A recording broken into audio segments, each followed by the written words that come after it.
So you can teach your friend, you can teach your dog, you can teach your mom. It doesn't really matter, just as long as you are repeating the material to somebody else and to yourself as you're explaining it, it'll start making more sense to you as well. Hola, hola everyone. My name is Gabby y bienvenidos a mi YouTube channel.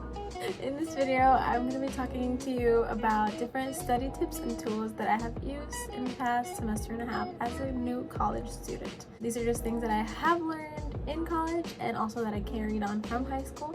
And so I just wanted to share them with you and hopefully they help you too. Alright, so the first study tool that I'm going to be sharing with you is Quizlet.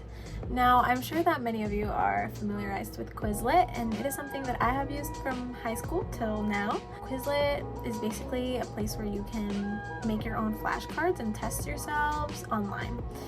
It's an app, it's free, so it's very easily accessible. A key thing that I think is important with using Quizlet as a study tool is to make your own. Now, I know that there are many Quizlets out there that may exist for your class that you are taking currently, but I have found that making my own Quizlet helps me remember things because it helps me get familiarized with the material as I am typing it out on the Quizlet. I have found that Quizlet is very helpful for classes that are not too detail oriented.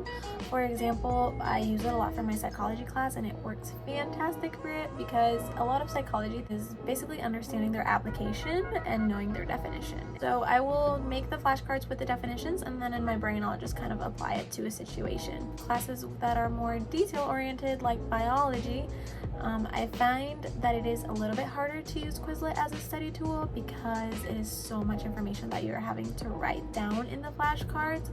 Whenever I make a biology Quizlet, I just use it to familiarize myself with the material as I am typing it out, and then I can just maybe read over it before I go to bed or something like that, but it is not something I usually use as my main study method when it comes to biology. This next study tool is one that has been a lifesaver for me since the beginning of college, and it is a whiteboard. As you can see, I was just using it for studying. Let me tell you, it is the best investment that I've made so far. As a biology student, I'm sure many of you can relate. There's a lot of diagrams that you need to memorize and things that you need to draw out. So having a whiteboard has been really helpful for that. Also for my chemistry classes, and I'm sure for many math classes, it's also helpful to have somewhere that you can work problems out that maybe you have already done in your notebook. It's very helpful to have a whiteboard because you can do that a bunch of times and not waste any paper and just keep erasing it. A whiteboard is something that I definitely recommend. I got mine at Target, but you can get it at Walmart, Michael's, many places I'm sure have whiteboards. Out of my many study tools, this is probably one of my favorite ones because, like you see, is a little bit in the smaller size, so I can put it in my backpack and take it with me literally everywhere whenever I want to study. I also find that I learn a lot of things by writing them several times, so having a whiteboard makes that also easier because I can just erase it and repeat the same sentence over and over until I feel like it's in my head. If you feel like you've learned that way, it is a very helpful tool. Definitely highly recommend a whiteboard if you haven't gotten one yet. This next study tool, I'm sure that many of you already use it, and it is flashcards. I find that flashcards are really helpful with classes like chemistry where you have to memorize formulas and things like that. And I also think it's really helpful to have your friends quiz you over things, and you can just give them your flashcards that you have made and they can quiz you on them. So it is a very convenient, handy tool. This next tool is not necessarily a study tool, but it is one that I think is helpful, and I will explain how. And it is a planner. Now, your planner can look like this, or it can just be on your phone. I find the to-do list app on my phone very convenient because I can just remember things throughout the day, write them down, and mark them off when I'm done. Now, I suggest having a planner because this can help you get organized and set a time where you are going to study or going to do your homework. And so that is a time frame with a goal. So if, for example, I say I'm going to go to the library from 12 to 3, I'm going to do all of my homework, and then I'm going to take a break and I'm going to come back and study. You've scheduled out a time frame where you're going to meet a certain goal, and after you meet that goal, you're going to take a break. Or even if you don't and you're very close to it, whenever you say let's take a break, take a break. Because if you keep going, then you're going to get burnt out and you're going to get frustrated and your brain is going to stop working. So, well, not working, but you get what I'm saying. Essentially, just make sure that you carve out time during your day to complete your tasks and also take breaks so that you avoid burnout. So now moving along to our study tips.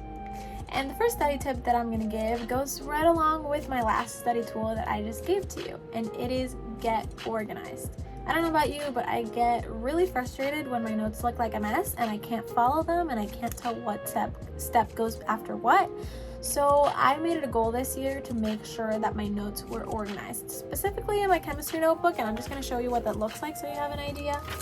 So yes, I am that person that color codes everything, and it was very important to me that I had this organized because I was going to be able to look back on it, review different concepts, formulas, and be able to not get frustrated and make sure that I understood the process and the order in which things were happening, if that makes sense. This next study tip, I'm sure they have heard many times, but I'm still going to give it to you because I think it's important, and it is to not cram, okay? Whenever you're studying, you want to be well rested because this way your brain is going to be able to remember information more easily. And usually when you're cramming, you're already stressed and you're already worried about the grade that you're going to get tomorrow because you didn't start studying ahead of time when you know you should have.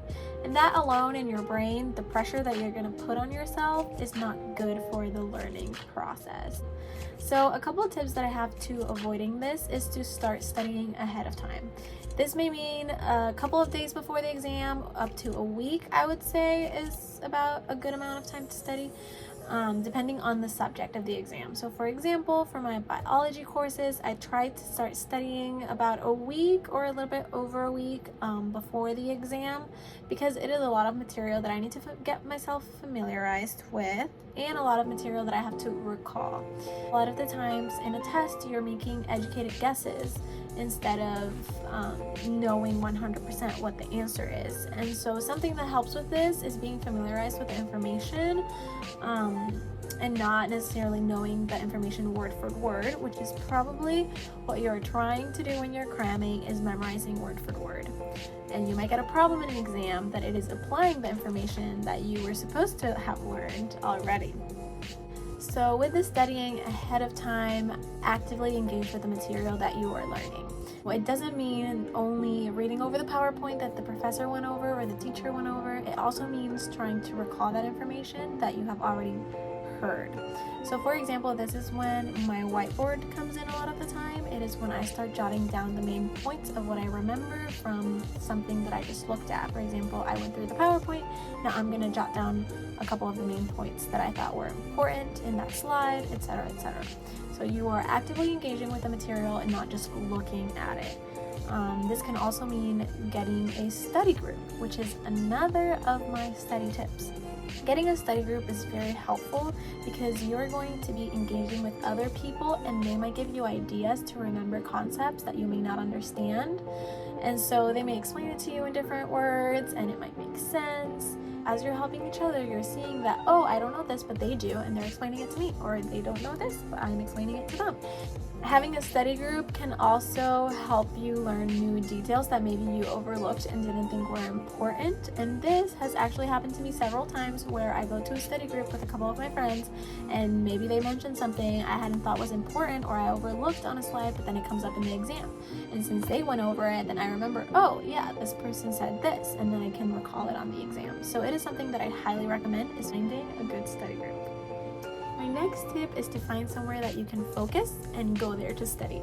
So for example, I am a person that studies best with background noise, so I like to study in places where there's a little bit of noise going on, but it is not too distracting.